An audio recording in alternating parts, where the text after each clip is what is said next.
அருளுரை.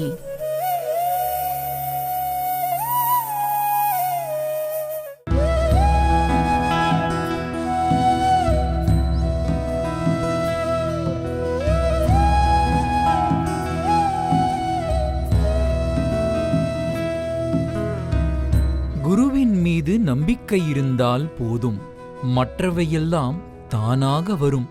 நம்பிக்கை எங்கெல்லாம் இருக்கிறதோ அங்கு விதிக்கு வேலை இல்லை.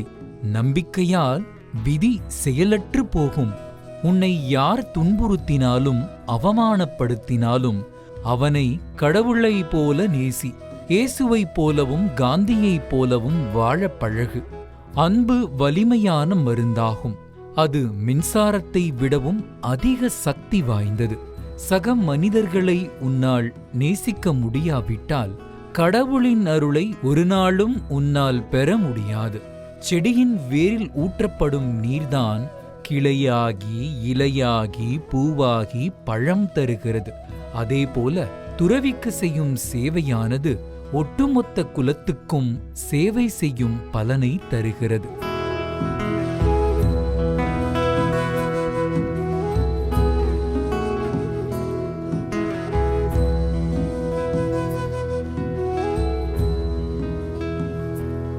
தந்தை இறைவன் ஒரு காரியத்தை செய்ய உத்தரவிடும்போது கடந்த காலம், நிகழ்காலம், எதிர்காலம் எல்லாவற்றையும் கொண்ட முழுமையிலேயே அதை செய்ய இயக்குகிறார். நாம் செய்ய வேண்டியது அவருக்கு எல்லாம் தெரியும் என்று அவரிடம் நம்பிக்கை கொள்வதே. என் தந்தையின் பேரருள் உங்கள் மீது பொழிந்த வண்ணம் இருக்கின்றது.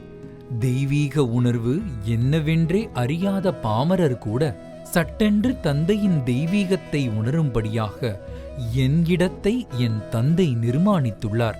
நீங்கள் எல்லோரும் என்னிடத்தில் இருக்கிறீர்கள், நான் உங்கள் எல்லோரிடத்திலும் இருக்கிறேன்.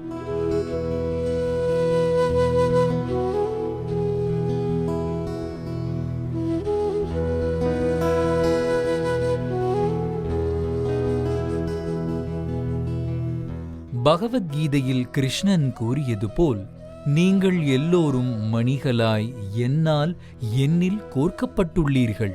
வேறு எதுவும் இல்லை, வேறு எவரும் இல்லை, யாரும் பிரிந்து தனியே இல்லை. பிரிக்க முடியாத, வகுக்க முடியாத முழுமை ஒன்றே இருக்கிறது. நுண்ணிய, மிக நுண்ணிய, மிக மிக நுண்ணியது முதல் பெரிய, மிகப்பெரிய, மிக மிக பெரியது வரை எல்லாம் நானே. அருகிலும், மிக மிக அருகிலும், அப்பாலும், மிக மிக அப்பாலும், அப்பாலுக்கு அப்பாலும் நான் ஒருவனே இருக்கிறேன். தொன்று தொட்டு மிக பழைய காலத்திலிருந்து நிகழ்காலம், எதிர்காலம், காலத்தின் எல்லையை தாண்டியும் நானே இந்த பிரபஞ்சத்தை இயக்குகிறேன். எல்லோரும் மெய்மறந்து இதை கேட்டுக்கொண்டிருந்த தருணத்தில் திடீரென்று பெரும் சிரிப்பு சிரித்து சுவாமி சொன்னார், ஆனால் இந்த பிச்சைக்காரன் எல்லோரிடமும் இந்தி மொழியில் பேச முடியாது.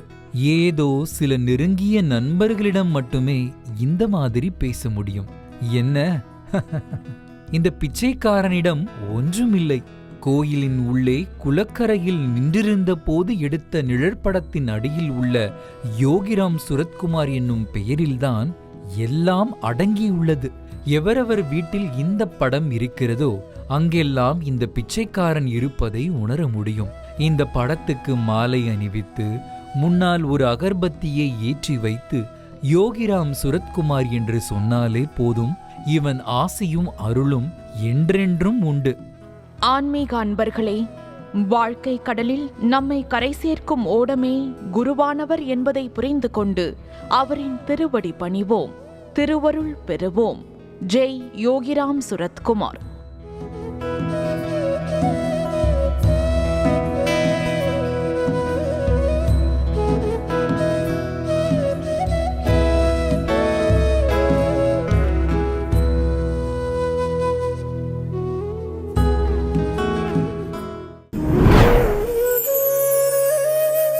அருளுரை.